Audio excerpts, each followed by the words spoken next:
it's a beautiful day, let's call into work and we'll go out and play, sweet darling.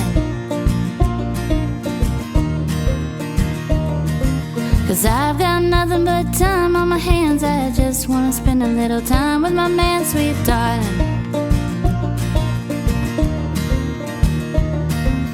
You grab the rocks and I'll get the bait. We'll do a little fishing, let's make it a day with the blue skies above and the sun on our skin. Oh, sweet darling, let's go fishing. So we are here today with Thom Hardy. And please tell us, how were you first introduced to the idea of ecohydraulics, Thom? Well, it's an interesting story. I was at a habitat conference in Lyon, and I wound up paying by accident for Atul Harby's registration because his name is the same as mine, but a D and a B. And this strapping Norwegian came and found me and said, "Hey, you paid for my registration?" So I said, "Okay, then buy me a beer." And we sat down at that habitat conference and started talking about rivers and hydraulics and hydrology and ecological relationships. And we decided to create the International Aquatic Modeling Group that then, over a decade, became the Ecohydraulics Committee of IAHR. And so it was literally an accidental encounter with someone of like-minded thinking on the interface between ecology and engineering that had a passion for rivers. Very interesting, yes.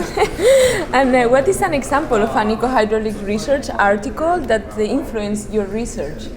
I think it goes way back to a paper published by Michel Leclerc on the application of 2D model in the St. Lawrence River.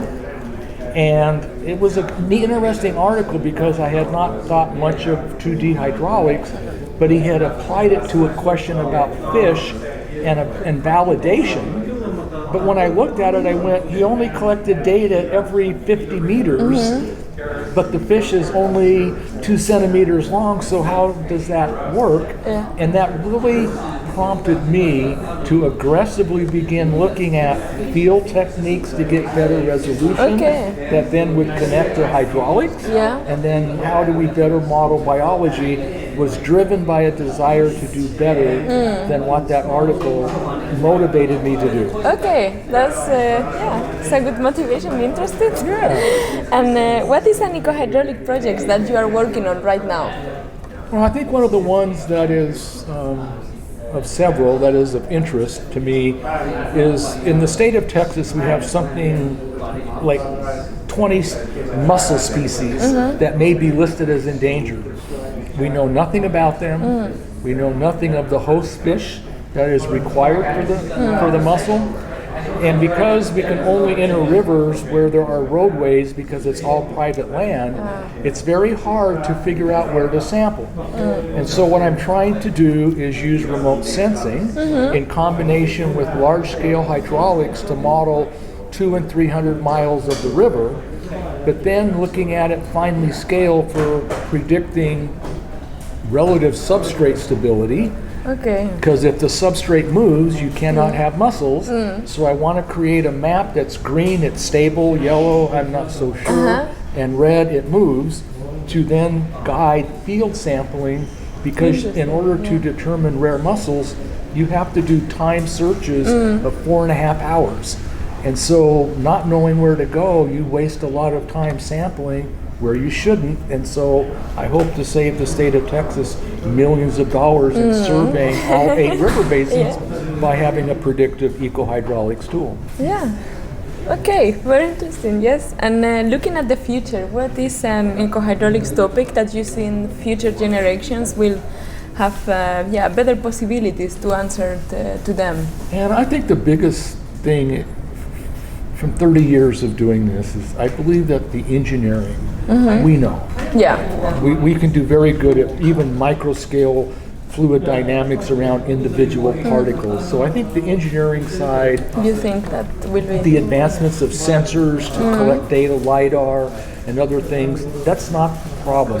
The problem is ecological Yeah. relationships and the multidisciplinary linkages between trophic levels from periphyton and aquatic plants to the macroinvertebrates to the fish and then aquatic mammals and birds and all of those linkages that are really tied to flow regime components and hydraulics, the hydrology and the sediment, where we really need the most work. And I think the tools with computing power, we're finally to the point where we can do individual based models, we can do bioenergetics in ways that I could never do when I was your age, because we never even had the computers able to do it. So I'm excited for To see, the ecology catching up. Yes. Very, yeah. Okay, and is there anything else, Thom, that you wish to add that we didn't ask? Yeah, I mean, you know, there is a great happiness in me to know that the next generation of ecohydraulic community is here, it's established, and it will be here when I am gone. I mean, that to me is very exciting. The thing that saddens me is I can't be your age with all of the technology and the computers, you know, to be able to take advantage of those things that I could only dream about. When I was in grad school, there was no GIS, there was no internet, there was no, you know, you could not do any of the things that you do now every day and take for granted. And I just wonder, you know, wishing it's like, if I were born now, you know, what would I be exposed to and what would my opportunities be? So it's bittersweet. The next generation I'm very proud of, like yourself and others, you know, but it's saddened to know that, you know, my career is not so much longer now. Yeah, but you will leave your research and everything that people will catch up with that. And I once saw a poster in grad school that said the greatest use of life is to do something with it that will outlive it. And that's a good philosophy.